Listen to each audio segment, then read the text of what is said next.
Today on Wolf Brothers podcast, we have Finn McKenna-Fox from The Grounded Masculine. Finn, how are you doing? I'm good, man. Thank you for having me on. Yeah, it's great to have you on. And I suppose, would you be able to maybe introduce yourself and the work that you do and just explain a bit about it? Yeah, definitely. So the work that I do now, like I'm focusing more so in recent years, supporting fathers to really transform how they're showing up for themselves on a day-to-day basis, and in turn, how to show up for their families. Like I've come from a sports physio background, working in the health and wellness industry for about the last 18 years. So it's been a massive evolution over that time. And for myself, I'm a father of four. Oldest is nearly 9, youngest is nearly 6 months. So it's been a massive journey of growth for me in that past, and being able to actually support fathers to implement some really healthy foundations for themselves. Like it's just like lights my heart up on fire, and being able to be that anchor for guys, because I know the ripple effect that that has when you're really solid in yourself, when you're really grounded in yourself as the leader for your family, is like the whole family's able to thrive from there. Yeah, brilliant. And it's not something that I have any experience in yet because I'm not a father, but I can imagine how important that is because even, now I find it sometimes hard to, stay on top of things and stay grounded in myself and connected to myself, just with like between work and my relationship and things outside of work. It can become so busy that we kind of lose ourselves. So I can imagine then having kids on top of that just adds another dimension. So, yeah, I think it's such important work. And I suppose what do you see would be some of the main challenges that a father, like say a new father, might face? Is there anything in particular that men face as fathers that you would see? I think like it is like it's such a big one. Like there's so many plates spinning at the moment, and I feel like for a lot of fathers nowadays, like the role of father has changed and evolved a lot over the last couple of generations. Like I know, like when we look back at our father's role and what they had to play, like it was more so that just they were the provider for the family, whereas they might not have been emotionally present a lot of the time. Like a lot of that was kind of left for the mother side of it. Whereas now, like fathers, they have so much pressure where like they want to be that provider for their family, but they also need to be that like emotionally present and connected father as well as being able to hold and support their partners. So like there's a lot of different things. There's like we're pulled in a lot of different ways, and I know for myself, and I know for like a lot of the guys that I work with, it's as you step into that new role, it's very easy to lose yourself in it. I know for me, it's like that was what put me down this journey massively, was like stepping into that father figure for myself, because I completely lost my identity in that, because I was trying to be everything for everybody else, Mm. and ended up losing myself in that, because I like it's just so easy to look after everyone else and thinking that I'm okay, I can keep pushing on with it, and then I kept pushing on until I couldn't anymore, and like I just like had burnout after burnout, and Mm. so it's looking at like learning how we can flip the script with that and be able to give to yourself first as a father so that you can give to everyone else. Whereas I think a lot of guys give to everybody else hoping that they'll have a little bit left for themselves. Mm. Yeah, I like that, just flipping it on its head and prioritizing what you need for yourself Mm, before you start looking at everyone else's needs. And yeah. yeah, because I've talked to some men who are fathers, and this excuse that you might hear is like, "Oh, you just don't have. There's just no time. There's just I see you smiling there. I'm sure that you hear this all the time. Yeah, they don't have the time. There's once you have a baby, it's kind of like it's almost you hear this like it's like your life is over. It's like, oh, I can't go to that thing at the weekend, or I can't even have time to go to the gym or whatever. And because Mm. I'm not a father, I'm like, okay, I don't really understand, but part of me is always like, you can find the time. And do you hear that a lot? And Oh, what do you say massively. to that? It's massively. It was like I was singing it from the rooftops for so long as well. Like, because it again, it's like your time gets completely stretched and your priorities completely change as you step into a father. I think even before getting into that, it's one of the things that like needs to be addressed is like when we become a father, like there's no rites of passage for that. Mm, It's like for a woman to transition from maiden to mother, they go through a massive rites of passage because the birth portal is that rites of passage. The pregnancy is that rites of passage for them. Whereas fathers so often is like I talk to so many guys, so many fathers who they were just kind of coasting through it. They didn't really know what their place was with it. They didn't know what to expect with it. And then all of a sudden, it's like they're holding this new baby, and they're like, "Shit, how do I actually do this?" Because they didn't prepare themselves mentally, physically, or emotionally for that. There was no transition for them. It was like, "I'm here. I don't really know what to do. I don't need really know how to support myself, how to support my partner, how to support this newborn." And then your whole life completely changes in a blink of an eye.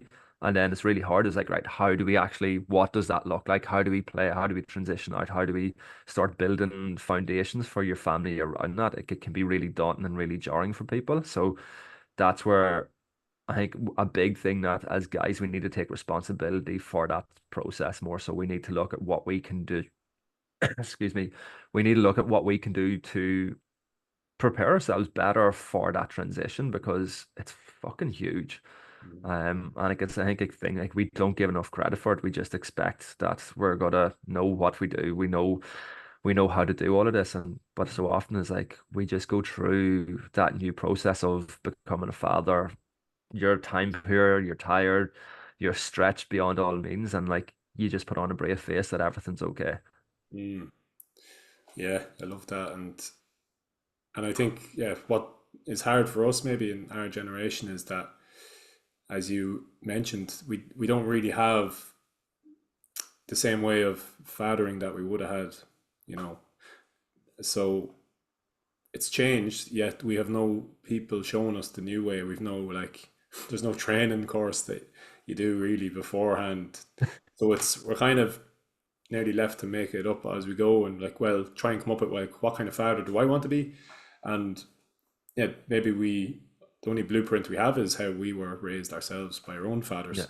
And it's yeah, and you don't want to also like some people might rebel completely against that and nearly go overboard into like doing the complete opposite, which maybe is another extreme that's not healthy. So it's trying to yeah, figure out what it is, and then also going on, as you said there, the need for some sort of rites of passage to go prepare you for that. And have you looked into rites of passage for becoming a father or anything like? What would you say would be something that could possibly prepare you for fatherhood? I think a big thing is having the right support around you, having people around you, like having elders as like and when we speak of elders, it doesn't have to be like that older. It's just having people who have been there first, that you can actually speak to, you can actually ask for help and support because like everyone goes through a lot of the same struggles, but it's like when you have people around you to learn from, it makes that transition so much easier. Whereas again, so many guys like we just go through that lone wolf mentality with it and we struggle in silence, thinking that we should be able to do better, we should be able to have our shit together more. And I think it's one of the things that you said is like there's no training course to like learn how to do this. And to put that into like something that a lot of guys would relate to. It's like if you're working in corporate, say, and you got a promotion in your job, and like you got in this new promotion into your job, like you had a whole heap of new responsibilities, you had a team to look after, so you had more personnel to look after and to manage and all of that stuff. Like the first thing that would happen for you to feel comfortable in that promotion would you would be upskilled. You would be sent to different training courses and mentoring, and you'd be guided through that process to learn how to evolve into this new role that you're stepping into in your work. Mm, But then when you become a father, it's like everything fucking changes. Like there's a whole new dynamic that needs to happen within the family. There's a whole heap of new communication that needs to happen between yourself and your partner. There's all of these changes that are happening.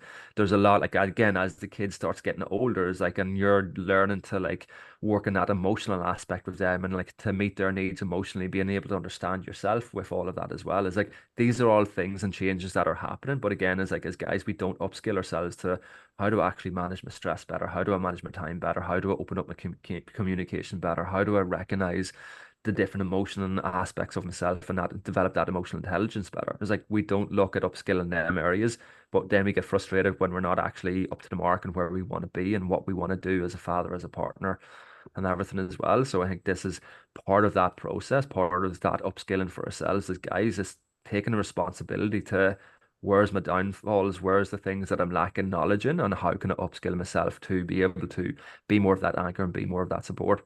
Mm. Yeah, that's really interesting. Just how you spoke about the dynamics that change within the whole family. Like, so it's not just, you have a child. It's not just your relationship with the child. It's your relationship with your partner. If you have other children, it's your relationship with work. Working out, keeping healthy. Like everything shifts, and it all affects Mhm. everything. So it's looking at the whole dynamics of even, yeah, as you said, communication and how all that's gonna change. So yeah, it's mad when you really think about it that we don't have any sort of training, or like we just assume it's you know in and maybe like there is obviously innate wisdom in our bodies maybe of how to be a father, but because we're so separated from natural living, I don't think it's Mhm. natural to kind of fall into that in this Yeah. world that we live in. Maybe if we were still living in, tribal societies, it would be easier to just drop into fatherhood role because Yeah. not as many moving pieces, it doesn't seem. But like in this complicated world we live in, it's not natural to just drop into the role. So, um, Yeah. yeah. And I think another thing that I feel is what you maybe hear when you're chatting to other men, or like a fear that might come up even for me, is of like I really want to have children. I don't know how many yet. That's something we have to communicate with. But I definitely want to have kids because I think it does feel, it's a part of my journey that's, um, I don't know, just a strong pull to have kids. And I think that fulfillment piece and that, raising kids would be an amazing journey as well. And also, but also there's the fear of like, oh, what about my career, or what about my mission? Will it impact that, or will it slow me down, or will it not allow me to achieve my mission? And you know, I still think obviously even if it didn't allow me to achieve my mission in work terms, it'd still be worth it. But I suppose there's a fear there that like, or maybe I won't reach that potential in the working world or whatever, that this mission I have at the minute with Wolf Academy, it's like maybe I won't reach that vision. So like, is that something that comes up as well? Yeah, like, and I think it is. It's such a big thing to address because it's like that's an underlying fear that's there Mm. for you. Like, and like again, so many other guys is like we don't shine a light on these underlying fears. Like, what some of the resistance, what some of the blocks around transitioning into fatherhood or going from one kid to multiple kids and stuff. Like, we need to actually look at that hard stuff. And I just as you're speaking, like I look back at myself as like whenever whenever I first got with Shona, is like she was always like obsessed with babies and kids and stuff like that. She just knew she wanted to be a mother, Mm. and it scared the absolute crap out of me. And like for so long, I was kind of like, nah, like I know I'll want kids, but I know there's all the stuff that needs to be done first. Like again, is like that mission, like what I want to do in my career, who I wanted to be within myself. And for so long, like I pushed it away and pushed it away and pushed it away. And like I remember it wasn't until like the year after we got married, like it was on my birthday, the night before my birthday, just the practice that I do is just like journaling. It's like right now, it's like, right, what's my wishes for this next year? And like literally as I was writing out, it was like just free writing journaling and it just popped up. I was like, oh, I think I'd like us to be pregnant this year. And like I surprised myself when I wrote that, whereas for so long I was like, no, I'm not ready, I'm not ready, I'm not ready. And whenever that came out on the paper, I was like, oh, something shifted there. That's really big. And literally, lo and behold, within a couple of days, Shona became pregnant. And Wow. like it was like because like it was like this little soul was there waiting for us and waiting for me to be ready. And as soon as we were ready, it's like, right, let's go. But like whenever myself and Shona had talked about it so much, like she was like she would get really frustrated with me because I would say I'm not ready. But like for me, it was like I wasn't ready to lose her because I knew by stepping into mother is like she would be so devoted with herself and with her mother and with her baby. And it's like I had fear of losing that connection that we had. So like that was been something that we've had to like very actively work on for ourselves as well. Mm. So again for yourself is like with that fear of your work, it's actually is like, right, let's actually spend a bit of time looking at that. Like, what is that fear there? Why is that fear there? What's some of the underlying things that are behind that? And then as you can understand that a bit more for yourself, then these are conversations that you need to have with your partner to be able to build that out and break that out to see how you can support each other with that as well. Yeah, that's amazing. That the fear you thought it was you weren't ready was actually the fear of like losing the connection with Shona. So that's, Yeah. yeah, like that. I can see how that could be possibly true for me. There's maybe some fear there of losing that connection that we have at the moment, and all the Hmm. attention goes to the baby. And I think Yeah. that's something that, again, it's, yeah, we don't talk about these things much, but it's like that's something men have to deal with, is like, that all that love and connection that maybe you feel with your partner might go to the baby for a while, and you have to be able to hold yourself in that, Yeah. and not react like a child yourself, and not be like getting angry and needy, and then also subconsciously maybe having some resentment towards the child. These are all things that are like, yeah, they happen. Like it's understandable if we don't feel that Yeah. love and connection within ourselves fully, then we maybe are still searching from it from our partners, and then when it's taken away, obviously we want it back. So, Yeah. but yeah, that's got me thinking now. But yeah, fear.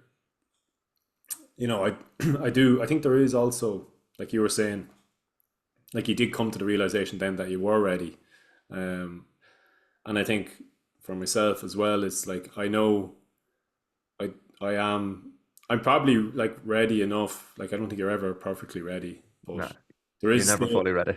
yeah, there is still a few things that I'm like just financially more stable, and where we're living situation, kind of practical things that are like nearly where we would like them to be. It's never going to be perfect, but yeah, but it's just, yeah, it's interesting to know what fears are there, and just even, yeah, having a conversation about them with your partner, and not being Yeah. trying to hide them, or trying to be like, oh, I'm fine with everything, kind of, that kind of classic. Mm. The man has to just hold everything, but just having those open conversations, and also, like you said, having a support network as well, like a group of men who have maybe been through it before, and Yeah. getting there, like just like I'm getting your advice here. It's kind of a similar thing that we would, really benefit from. Yeah. And like it is, like it's one of them things. It's like I think as I went back to at the start, is like as guys, as fathers, is like the more we can take responsibility for ourselves and of ourselves, that's going to allow us then to be that anchor for our family. And this this goes to all aspects of that journey. Is like, and so it's like when we start actually looking at ourselves deeply, and actually is like, right, what's actually going on? What's the underlying things? What's the things that are playing in the shadows for ourselves? And actually shining the light on them, then that allows us then to bring that into a healthier space into the family dynamic. Um, and like that's what this work is about. That's why this work is so necessary because, to be honest, when you look at like the vast majority of people walking around on a day-to-day basis, like there's a lot of that like man-child mentality coming around where, and like there's so many, like I get nearly as many messages from women than I do from guys asking like, oh, how can I get my husband to do this? How can I get my partner to do this? And like so many women are sick of like they feel like their partner's just an extra kid that they're looking after because they're still being mothered. And I think it's one of the things like over here is like that Irish mammy is really strong still in that undercurrent with it. So then fellas can fall into that pattern of the woman, the mother, that they actually take responsibility of too many areas for themselves, and then that develops a really unhealthy pattern as well. Yeah, and that's, yeah, it's such a big one that we've, yeah, probably touched on before in the podcast. Just how, especially in Ireland, there is that kind of thing with the mother, and yeah, a lot of, projection of mother onto partners, and looking for that, yeah, nurturing and love from our partners that we didn't get from our mothers, and not able to hold Mm. ourselves. And I think, and then it's like when you, now I'm just speculating here, but maybe when a man is in a relationship that maybe they're secure and they get married, he kind of feels safe, and then they have a child, and it's nearly like a chance for him to kind of make excuses to like just sit back and relax and not kind of keep going with his mission outside of the Mm. family. Yeah. That obviously every family dynamic is different, so it's Yeah. easy for me to say. But Yeah. yeah, I just feel like there's that kind of man child thing going on, and just a lot of men with no drive or no like passions outside of just they're just there like a kind of a zombie, just looking after their like going to work and looking after their family. And for some men, that's enough. But Yeah. like if they're happy doing that, then fair play to you, and maybe that is enough. Just but I also see it's when they're in jobs that are very unfulfilling and they're kind of nearly giving out about like, oh, I can't do this and I can't live my life and I can't, and it's like don't don't put that on your kids. That you it's their fault you're not living the life you want. Mm. It's like what Yeah. what kind of message is that sending them? Like they're Yeah. gonna feel that. Like they're gonna feel that. Yeah. Yeah. Like it's such a massive one. Like, and again, you like going back as you were saying, it's like there could be fears like around are you not going to be able to step into your mission because you're being like becoming a father and stuff. It's like, but actually sometimes it can be the flip of that. It's like that can be the fire that is lit underneath you too. It's like this is why I need to do it because I know for myself, it's like one of the biggest skills, the things that I've been learning over my journey as father, and like it's happening like every child that we've had, there's been another evolution of myself to match that with it because there has to, because what worked when there was just the three of us, what worked when there was four of us, like everything has to change. The dynamic always has to change, and that adaptability is absolutely huge. And it's like I know for myself is like I was working as a coach, I was working as like a men's coach for a long time, and it's like Shona and like all our people and all our friends and all our mentors was like, oh, why don't you work specifically with fathers? I was like, I don't feel like I'm ready to work just with fathers because I knew I had to like go through other up levels within myself to get to that point. And then like it was just all of a sudden it's like it felt like I went through a whole heap of stuff for myself and it just clicked in. I was like, all right, I'm ready to actually embody that now because I feel like have went through a lot of the transitions and like the rites of passage as such to be able to help other guys get to there, whereas I didn't feel like I was ready for that. So I know for myself now, it's like that mission is always adaptable. That mission is always evolving as we're evolving within with yourself. So for you, with the likes of with what you're creating in Wolf Academy, is like it's one of the reasons why I signed up to doing the program, the facilitator course with you, is like because I'm like I've got two boys and two girls. As like I know I'm working with a lot of fathers in their 30s and 40s who are dealing with a lot of shit now and learning some of the basic skills that they never learned whenever they were younger. So it's like I absolutely love that. But also like I'm really intrigued. It's like why don't we bring this forward and be able to teach this at a younger age so then guys don't have to get to that point when they're like when they're 30, 40 that they're trying to learn all of this now when shit has hit the fan. Mm. So that's why, like, with that mission, with that role of like bringing it into the schools, bringing it into like the younger generations and stuff, where when we can reach them there, I was like, that's going to be huge. Because I know for myself, like, that was a massive one for me. Because like our oldest two were two girls. When we just had the two girls, I was like, this is why I need to work with men because I've got two girls who are going to be two women. So I want to be able to help men be a better, more grounded, healthy masculine. So then they can help teach their kids, then that future is going to look a bit more held and safe for my daughters growing up. Mm. Yeah, I love that again, just flipping it on its head and being like, it's not a reason not to pursue it. It's actually it's fueling your mission because it's like, well, my daughters are going to have to, be in the world, and you want the men to be, yeah, more connected and grounded in themselves, and Yeah, yeah, that's beautiful.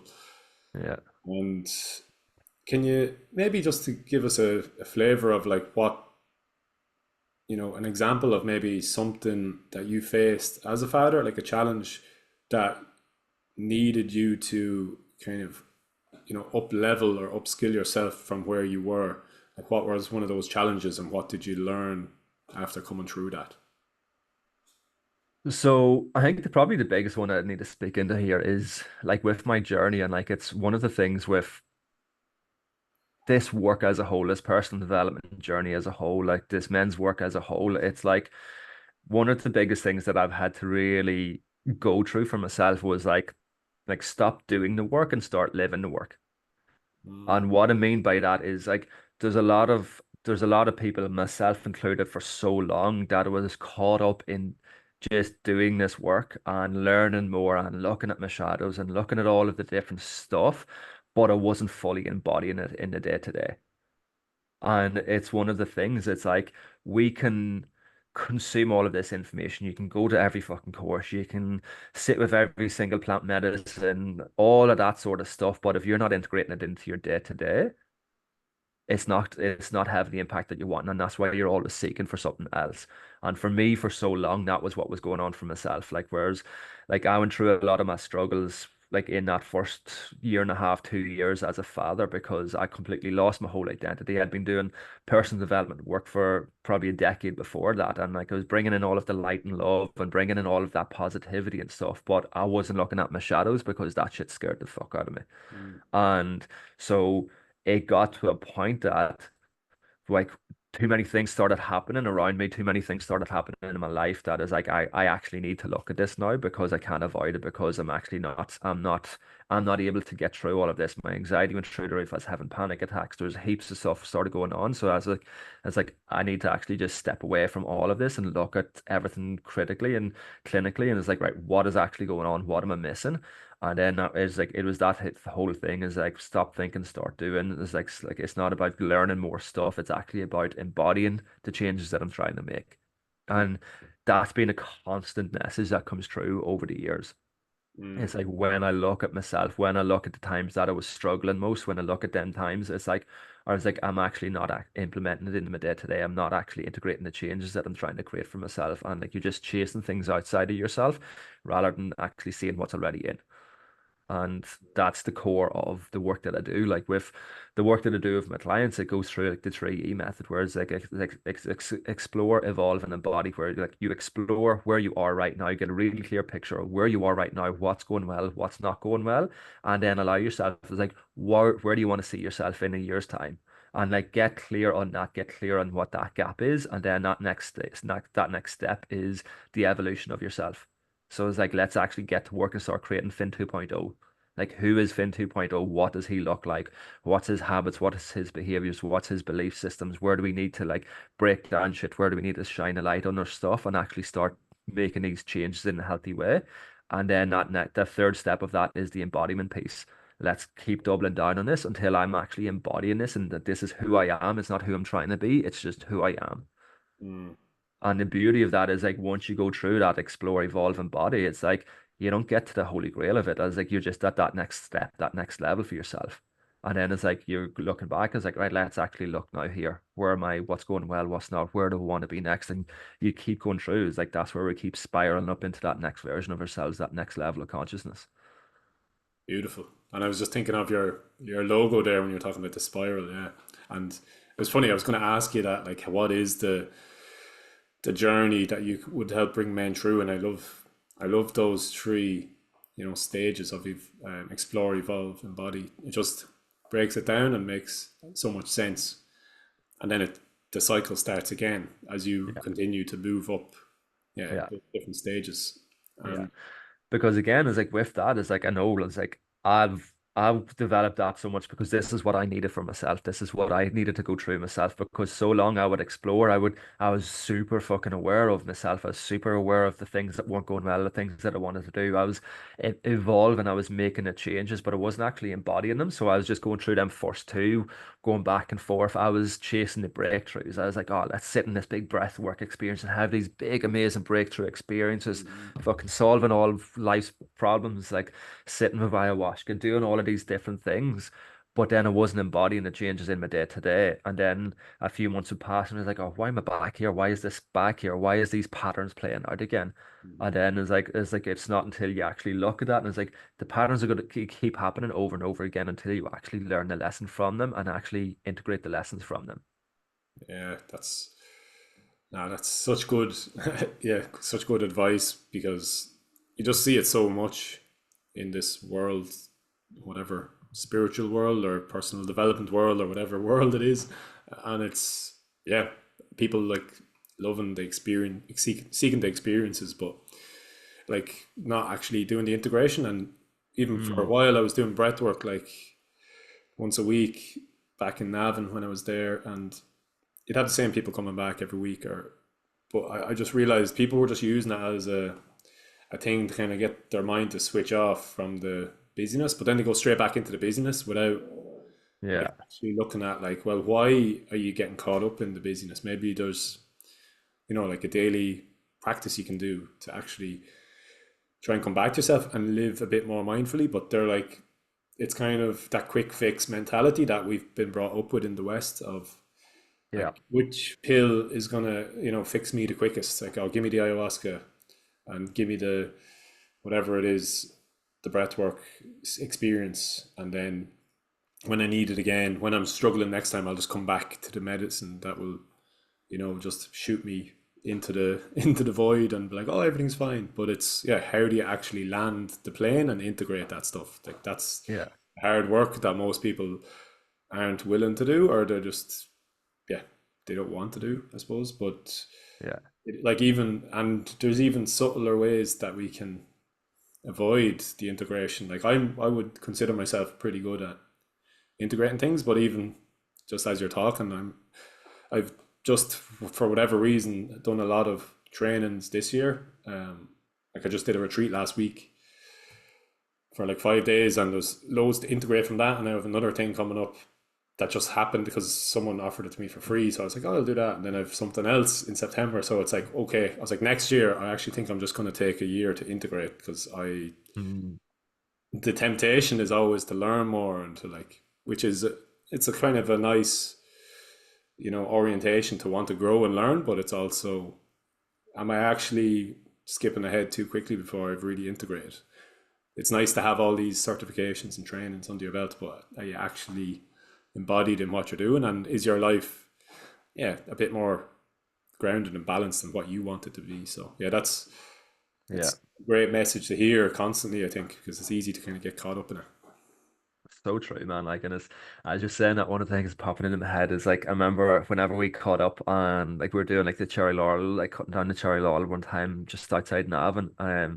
We were chatting after it, and you were asking me, it's like, oh, like, are you working with any mentors or anything at the moment? And I was like, no, I'm actually not. I haven't been for a few months because like that was a few months after we moved from Australia back to Ireland. It was like after living 12 years in Australia, having three kids back in Australia, then coming back to Ireland, living back here, living back in my hometown where I grew up. And Shona was still pregnant at that stage with a fourth. And I was like, I was like thinking about that after. I was like, no, I haven't been working with a mentor, but it was like I'm working like in the trenches of that embodiment piece and that integrating everything that I've been fucking learning because I don't need new things coming in. I just need to be doubling down on what I'm doing on a day-to-day basis to be able to show up for myself so that I can hold my family through this transition. Because to be honest, like the last 12 months has probably been like the most challenging 12 months of my life because of the changes that we have gone through.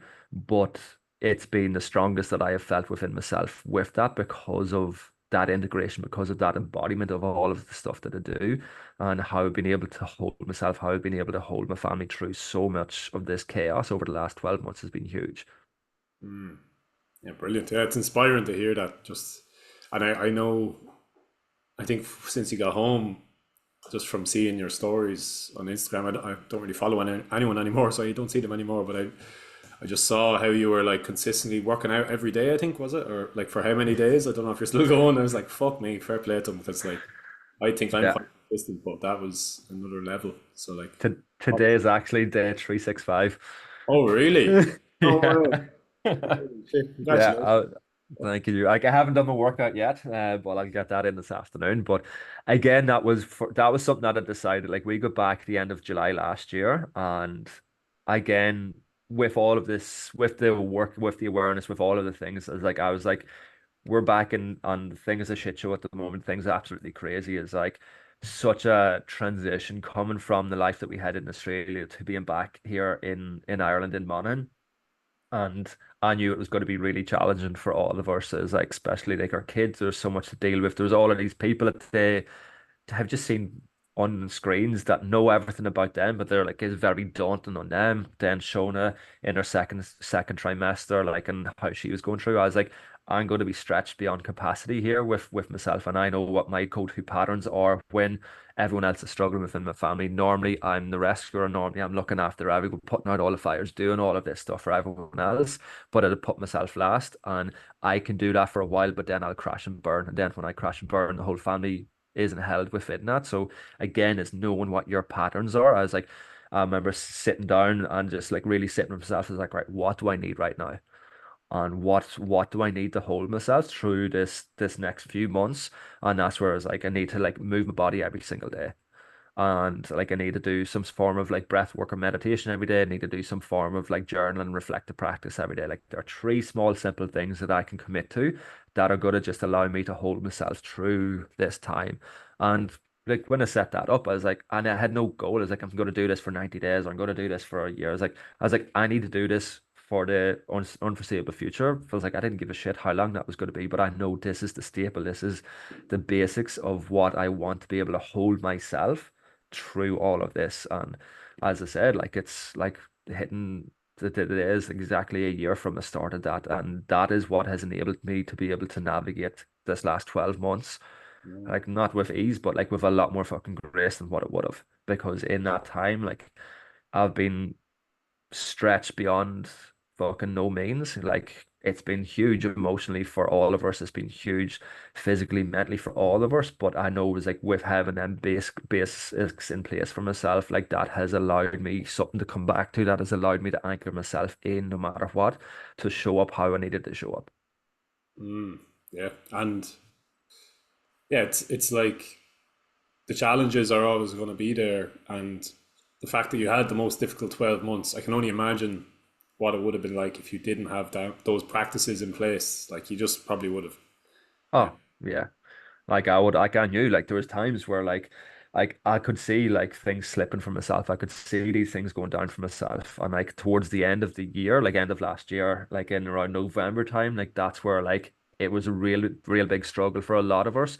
And like so I could see it was like, right, these things are good, but like what else is going on through here? So that's where I could see like like me looking for outs, me looking for distractions and stuff. Yeah, like I'm doing all of these other things, which is really good, but like come Thursday evening, I was like, all right, let's have a glass or two of wine to like I just needed to decompress. And then like over the course of the weekend, I might have like a bottle of wine kind of spread over like 2 or 3 nights. And I was like, that was my decompression. It was like, cause like, oh, this is just like that little breather to get me through and stuff. So then I was like, oh, after a while of that, I was like, I don't like how I'm relying on this other crutch to numb out some of the stuff that's going on because it was a really challenging time for myself. So that was when end of December I was like, I'm actually going to just have dry January to see just to remove that crutch as well while I'm doing all of this other stuff. And again, since that is like again, no intention of us like, gonna just do it for the month of January, see how that goes. And then what again from that, I was like, all right, actually gonna keep this going. And like, and I'm still at that spot. I haven't had a drink since then. And the awareness that has given me, the power that has given me back as well, to be able to start seeing is like, oh, I see these things are coming up. I can see myself wanting to reach for these crutches or this avoidance of some of the stuff. Let's actually sit in it and let's actually look at what's coming up instead of pushing it down to the side.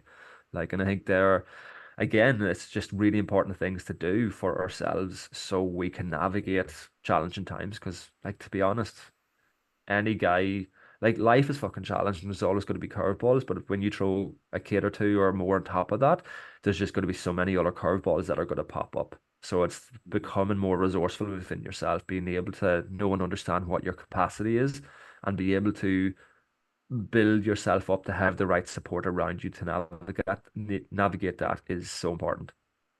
Yeah, and it's just from when you're talking there, it just sounds like the key to most of this stuff is just having that self awareness of your like being able to just check in, like what's going on with me, what, where am I falling down, what are the avoidance patterns that are coming up at the moment, like having that extra glass of wine, or for me it tends to be like having like something sweet later on at night time. I'm like, I'll just have like this, and it's like it's that kind of a just yeah, it's like a little crutch or ease in some sort of emotional thing that's maybe Mm. slightly just underneath.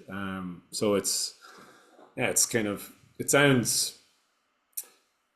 It sometimes it can sound a bit like being harsh on yourself, but it's not. It's actually it's for your greatest good, I suppose, because you're looking at yourself and like helping yourself, be aware of these things and so that you can help your family and Yeah, enjoy your life more. So yeah, it's yeah, but it is that kind of masculine discipline of like being on top of things and yeah, looking at things with that kind of critical lens. But yeah, it's inspiring to be hanging out with men such as yourself because it keeps me on my toes as well. It's like where am I slipping a little bit, and I love the phrase "men sharpen men" because I think just being around other men who are doing work and integrating the work, it kind of helps you kind of stay in check because yeah, there's always going to be times when we slack off the work ethic or the intensity, and obviously yeah, we need breaks as well. It's not all it's not all just work, but it's good to have that you know so as you said, support system around you, but sometimes the support is there to hold you, but it's also there to kind of push you yeah, forward. So that's like for me, that's the power of men's circles. It's like yeah, holding you in the vulnerable moments if you're emotional, if shit's going really badly for you or things are tough, but also to keep pushing you on if you're slacking a bit. So it's that kind of yeah, the both. You need both, I think.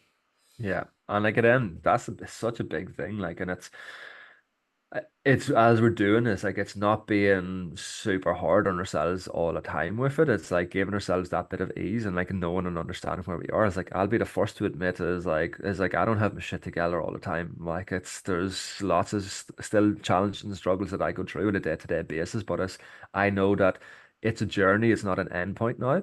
Whereas before I used to beat myself up so much on that. And like it's looking at it, it's like, right, look at instead of comparing myself to all of the other stuff outside, is like compare myself to who I was yesterday, to where I was last year. And like the more I've kind of like looked at that side of it, like that's helped me continuously move forward with it. And knowing that there's always going to be things that we can do better. But it's the matter is like let's look at where we are today and what can we do today. Yes, and another thing that I speak a lot with my brother Sean about this. It's like finding that balance of all areas of your life, but then both of us are starting to realize maybe this balance thing is a wrong target because it's like it's almost impossible to have balance in all areas, or Yeah. even if you do, it's very hard to hold it, and it can stress you out trying to get back to this balance and everything. It's like things might be going well in work and financially and in your relationship, but maybe in the other area of life, like friends and social experiences, you're not having as many, and you'd be like, oh God, I'm not doing it right. So it's Yeah. yeah, but for me, it's starting to realize there's times to lean into certain areas and times to kind of come back. So like now is more social because it's August and there's festivals and stuff like that I'm going to. So yeah, have you found Yeah. that as well? Oh, such a massive one is like again, like for too long, like I was trying to, it's like I want to try to find that balance, that sweet spot between it all, but like there's no such thing. Like it's so instead of like seeking balance, it's like I seek harmony. Mm. And it gets that little shift in it, but it's like with the balance, if you think of something balanced and everything has to be sitting right for it to get that equilibrium, for it to get that sweet spot with it. But there's always going to be things where it's like certain things like is going to need more attention. It's like it might be like your kids need more attention because there's stuff going on through there. So then your social life is going to get out of whack. That's not in balance. So you can beat yourself up, but it's like I'm actually doing what's needed right now because I need to be here. I need to be for my family, for my kids right now. So like that's harmony. So like there's a big difference with that. Whereas if you're like giving yourself to your kids and your social life has been affected and then you're beating yourself because you feel there's not balance through there, that's where it's just another way of beating yourself up of it and feeling that you're not doing enough. Whereas it's actually is like there's going to be periods where it's like I know right now this is where I'm needed. And it's like I'm aware of that other side. And like whenever there is a bit more capacity, that's where I'm going to make sure like I'm coming back over here. Yes. And like I think it's like capacity, like knowing what your capacity is, like that's been probably like another one of the biggest lessons for myself over the last 12 months of like being really aware of like what is my capacity right now Mm. because there's lots of like I'm being pulled left, right, and center doing all of these things. Mm. So again, is like again, rather than trying to find that balance between it all, is like where can I find as much calm and harmony in what I'm doing while not making sure I'm managing my capacity of what I'm holding. Because again, it's like as I said, this last 12 months there has been a lot more focus has been on the family unit, like with holding our kids through a lot of big emotional transition, holding my wife through a massive transition of stepping into like a motherhood here in Ireland and like home birthing and all of the fucking shit that came with that. Mm. So I knew that this is where I need to be. That's what I have to be. So I was like, I have given myself a bit of leeway to say no to all our things within me that I wanted, but I'm saying no to them right now because if I said yes to them, that would have been me trying to take on too much. That would be ego or all of these other things trying to take on too much, and then that would have led to not being able to do it all and burnt out. Yeah, and again, that resonates so much because it's been a journey I've been on over the last couple of months. And I spoke about it with Pat Divley on the podcast as well. About he was talking about narrowing down, and he mentioned a book, but it was kind of about focusing on like one thing or focusing on that thing. And that's for me, it's gotten much clearer for me that for me it's Wolf Academy. So I'm really just focusing on that now and letting go of the other thing. Like I was doing one-on-one sessions, I was doing lots of group sessions, and I was doing other things, and I was just like, I'm actually just going to fully focus on this, and then and focus on the business side of things, and maybe the social life won't be as good for a while, but that's okay. And maybe I don't need to do all these courses, but that's okay. So yeah, it's just leaning into that side, but also knowing whenever I have capacity, I can kind of lean back to the other side. And it's I think the only problem is when we get stuck in Hmm. leaning into one thing the whole time. That's when you probably Yeah. burn out or you get like very unbalanced if you're just always leaning into the work and you're neglecting social life, or you're neglecting support systems. Yeah. uh, but yeah, so it's just it's an important one to hear, because I think just we get caught up in this balance thing sometimes, and it's like the second arrow we're just giving out to ourselves for not being good enough, even though we're actually doing fine. Yeah. Yeah. Yeah. Uh, And yeah, just I suppose something else I wanted to kind of touch on. I know we spoke mainly about fathers, and I think that was great because I like to go deep into these topics, and we haven't really spoken about fatherhood much before, so it's great to get your insight on it and experience. But I suppose something else that I'm quite curious about, and one of the reasons I'm kind of still doing this podcast, is to look at rites of passage for young men. And I know I mentioned it to you that we're going to gather in the woods soon to speak about this with a few other men, just about what we can do for young men who are coming up to probably around 18 or so, um, and that first big transition into manhood. What do you feel is needed there for those men? Um, yeah, like it's such a huge one, and like it's like I really love that this is something that you're stepping into and you want to create because I know for myself, like it's like I had no rites of passage. Rites of passage was the first time I got blacked out drunk, probably, and like it wasn't a healthy way to transition into that because then that just built more shitty foundations that so much of Muller like coping mechanisms and everything were built on with it. But it's the matter of it's looking at for young men need healthy role models to be able to move from and to be able to learn from. And that comes first from having like the elders, having like the older men to actually do the work on themselves so they are strong within who they are first and foremost, so that they can then be the words of wisdom for the younger generations coming through.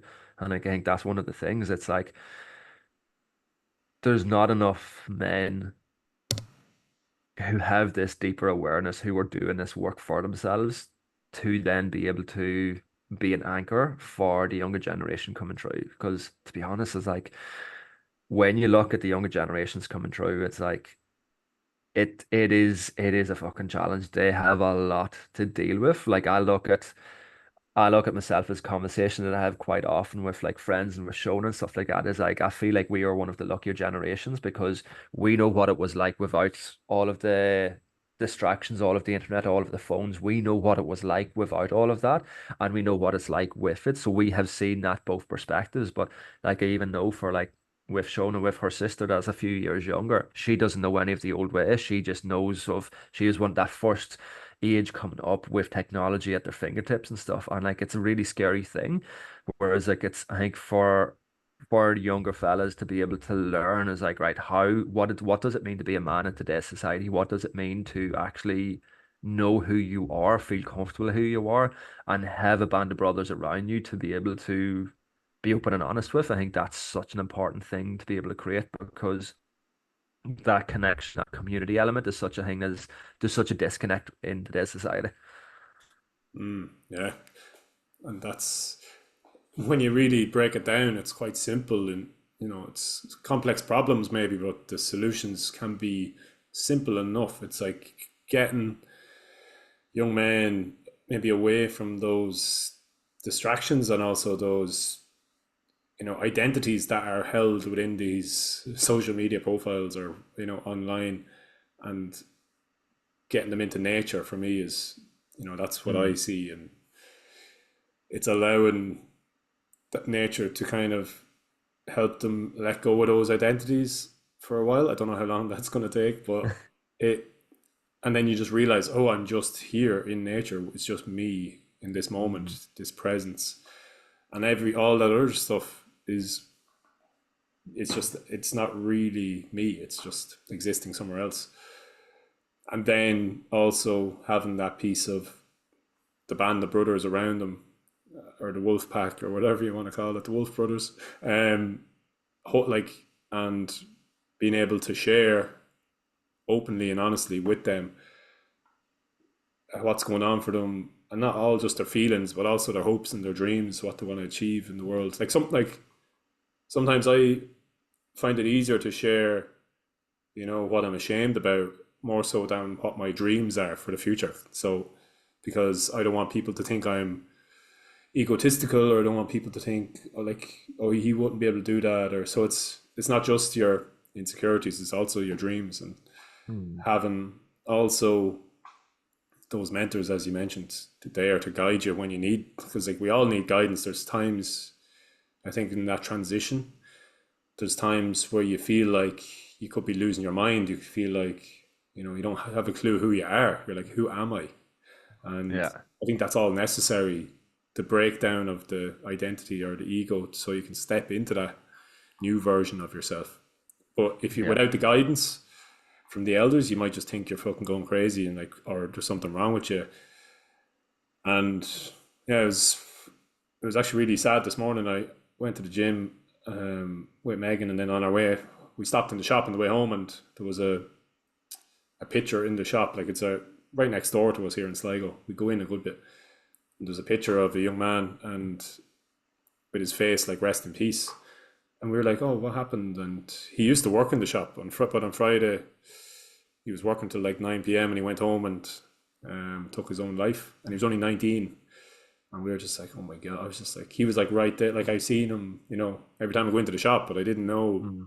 there Yeah. was anything wrong with him, or that he was going through maybe inner struggles.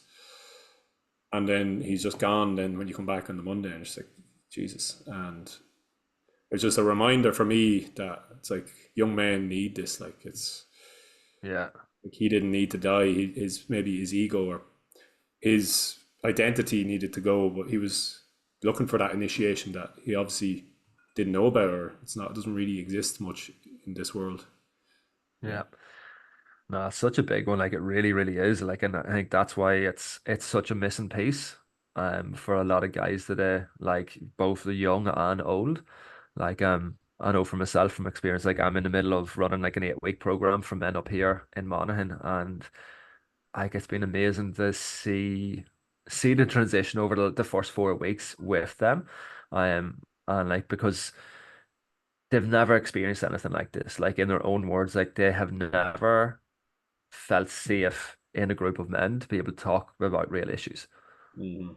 And it's like these guys are like in their 30s and in their 40s who have never felt safe enough to express what's going on for themselves. Mm. And like when you think about that, it's fucking crazy. I was like, what are we missing out as a culture to allow that to happen? Mm. And again, it's like what needs to happen to be able to bring more of that in. And like this is like one of the guys shared that like he like a few of them are like we're talking about it, but like how they're in groups with their friends who lifelong friends. And like in the groups, all they talk about is soccer or put in funny memes and videos. There's never anything. And like one of the guys actually shared a couple of years ago his father had a really bad accident and he's in this group with there's probably about 30 fellas there from the football team, his lifelong friends, and not one of them reached out to check in with him to see was he okay. And Wow. like he said it was such a jarring experience to be able to just sit back and it's like he was struggling mentally to deal with what was going on and not one person who were his friends Mm. reached out to check in if he was okay. And Wow. like he was saying, is like when he was in this group what that we're in now and what we've created now, which literally within a space of 4 weeks, that he felt comfortable enough to share some of this stuff, that he's having conversations that he's never had with anyone before. Wow.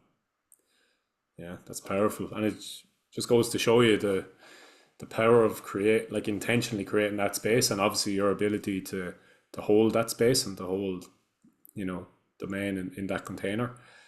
Like, and we just yeah, I don't think we have much of those containers. Like the football lads like are in the pub like are you're not going to say it there because it's just you'll be taking the piss out of or Yeah, it just won't be held. Even if it does come out when you're really drunk, then it's all you don't talk about it the next day because you're embarrassed. So it's yeah, yeah, it's yeah, like doing the work that you're doing yourself, and I suppose we're trying to bring it into the schools and have yeah, young men's circles as well to create that container. And yeah, you see it yeah. in young men as well. The same things like they never had the chance to share like this, and then they hear other lads share, and they're like, "Oh fuck, I can Yeah, share them." So, but yeah. yeah, that's Like, odd. Yeah. and, and I think that's a big thing with it because again, it's like as we're going back to the rites of passage. It's like rites of passage are so big Mm, and so important to have, but also when we look at it as like the rites of passage can be a breakthrough experience, but it's like what's the integration? yeah. And like it's like what yous are doing in the schools, like yeah, like having big rites of passage weekends in the forest and stuff like that would be fucking amazing.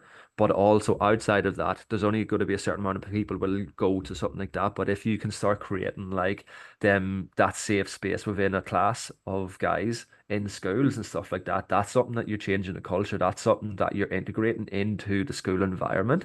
Like it's like what the likes of like James and Michael are doing with the Wild Irish Retreats, and especially what James does specifically with the sports teams and stuff like that, and the stags, like the Wild Irish Stags. It's like it's changing the culture. It's being able to like work deep within them communities and cultures that are already formed, the schools that are already formed. It's like these are all places where there is groups of men.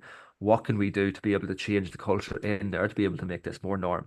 And then it's like having the likes of rites of passages, having the likes of other workshops and programs and stuff. Like there are other things that we can use to pillar that, but it's what can we change in the grassroots in the day to day, and like it's working on that integration piece.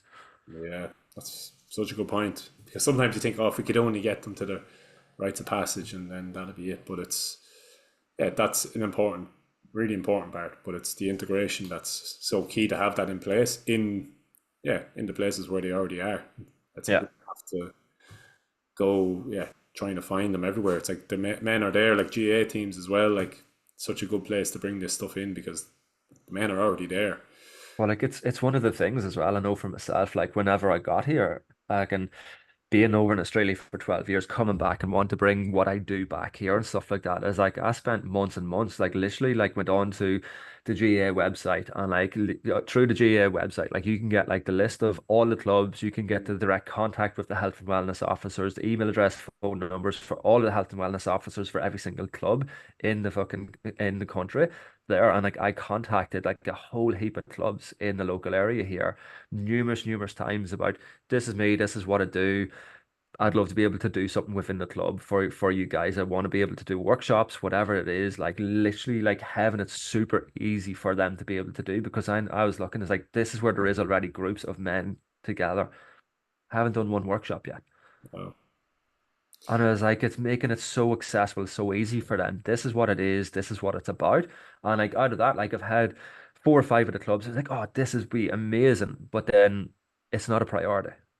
I Yeah. was like, oh, let's get this teed up, and then it just dwindled out and just dwindled out. And there's only a certain amount of times that like I'm chasing up on something like that, Yeah. like whereas like it needs to come from them. It's not like, and it's one of them things. Like there's so much of this that is needed in every fucking community, Mm. but it takes like it's going to take more people to actually bring it in. Yes. Yeah. I know. I know it's the same.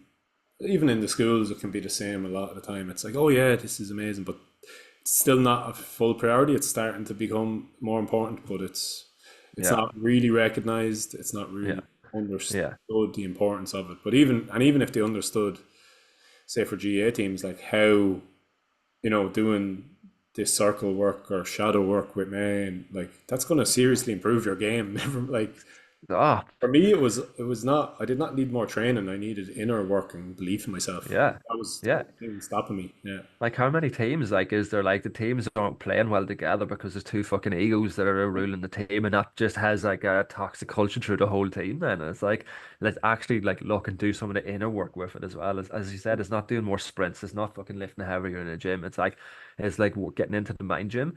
Like I think that like as soon as people click into that, like it's so important. But like you look at the likes of the Irish like rugby team, like they put such an emphasis in the mind work side of things, into the breath work side of things, and they're And doing something right. yeah, and even like that's great as well for the individual, but that group dynamic as well. Like I know a fella, Ronan Conway, he was working with the Irish team, I think, and doing those group work where you're like getting to the root of the issues so you can all work together. Like yeah, so Yeah. important. But Yeah. I'm sure, yeah, it will It's start being it's more common. recognized. It's It's coming. There's just common. It is common, like, but like I think it is one of the things. Like it is something that is cool to see that how quick Ireland is evolving with this.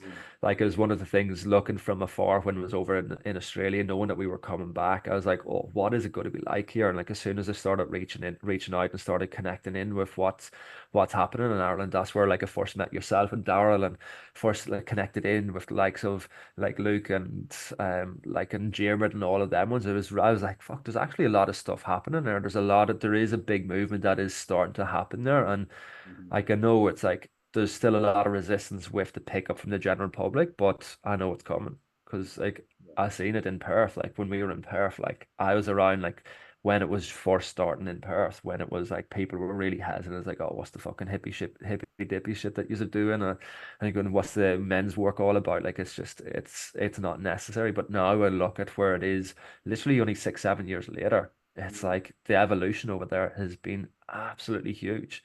yeah, Like I know if I went over to Perth, like on a on a given weekend, I could probably go to about fucking 20 different breathwork sessions dotted all over the whole city and suburbs.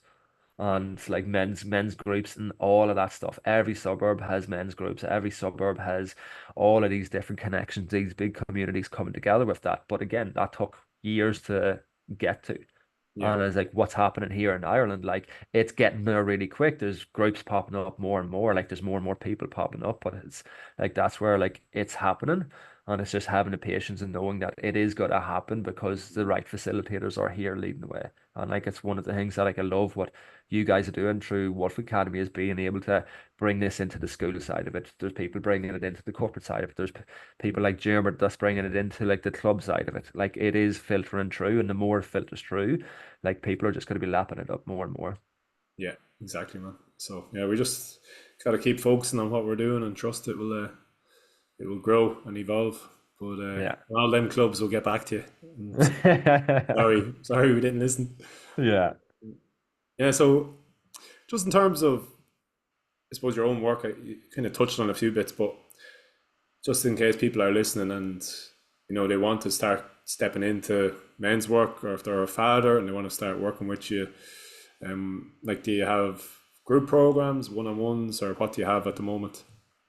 At the minute, it's been more just one-on-one focus, but I'm literally launching like a group, it's basically going to be a membership for fathers. It's the Grounded Father membership program, which is it's going to be a hub for guys to come together where there's going to be like weekly circles, there's going to be like breathwork experiences once a month, there's a heap of resources and trainings and stuff like that of the foundations of like what you need to be able to become more grounded, more understanding of where you are and understanding your journey. And it gets the frameworks that I use in my one-on-one, the frameworks that I've used in all my programs is putting that all together in one hub for guys to be able to come together. And like my vision for the Grounded Father is like it's just creating this movement of guys that we have fucking support around us. So if there is stuff going up, like you have a plethora of guys that you can connect to, that you can ask questions for, and you feel held and supported through it. So that's the one that like, I'm really excited building that. It's been a long time coming. But again, as I was saying earlier, like the capacity I needed to just kind of keep checking in with myself and not jumping too quick into it because I need to like really know what my capacity is for holding containers as well as all the other stuff that has got going on in my life. Yeah, yeah, brilliant. Well, that's exciting. Yeah, I'm sure that would be such an amazing support for fathers. So I'll definitely share that in the show notes, and I'll mention it to anyone that I know is, yeah. I know a few fathers, recent fathers, so I'll let them know as well. But yeah, Finn, it's been a pleasure chatting to you, and yeah, I'm really glad that you joined the facilitator training for Wolf Academy as well, because I think that's, yeah, it's such a great group, and it's going to be an interesting time when we go to Sligo for the few days. Yeah. So yeah, it'd be great to have you helping us bring the work into schools, and it's great to have your experience coming in as well. On the men's work side of things, because yeah, it's not that we have all the answers. It's like bringing in people like yourself who have all this wisdom and knowledge as well. So yeah, thank you for that, and yeah, thanks for all the great work you're doing, and yeah, keep it up. I appreciate it, man. Like, yeah, it's just so good to have the opportunity to come on and speak. Like, it's as I said before numerous times, it's like you were one of the first ones that really called my attention. Like when I was looking into what's happening and seeing what you guys were doing, like it's been really cool being able to get to know yourself and being able to support more and more with it. So yeah, looking forward to seeing what the future brings. Yeah, thank you, brother. We will chat to you soon. Awesome.